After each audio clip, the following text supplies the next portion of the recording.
Hi, Dan Quinto again with Maricar. But she has a different story this time tungkol sa kanyang husband si Mustafa.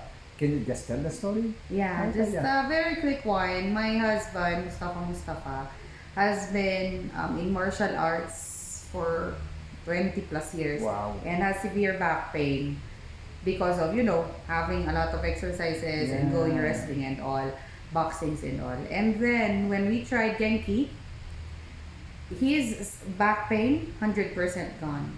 But the yeah, You're talking one about thing, one treatment, Wow. yes.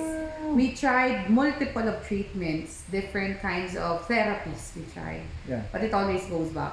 But right now, 100% his back pain gone, gone. And then the neck pain, like here, he Yeah. has pain here, 80%. A little bit, of Yeah, course, yeah, of course, but definitely. in just one treatment, 80% here gone, and then 100% back pain gone. Gun. Yes. Wow. Yung Genki. You know what? I think I can relate with that because I do boxing actually. I coach, I train, I still do. Oh. And then for some years, meron akong back pain dito because of, tama na, sumusuntok Yes. ka eh, na ganyan. Magpapamassage ako, hindi nawawala talaga eh, nandun eh. First time, April 14, hindi ko makalimutan yun eh. Na-janky ako, after 40 minutes, gone.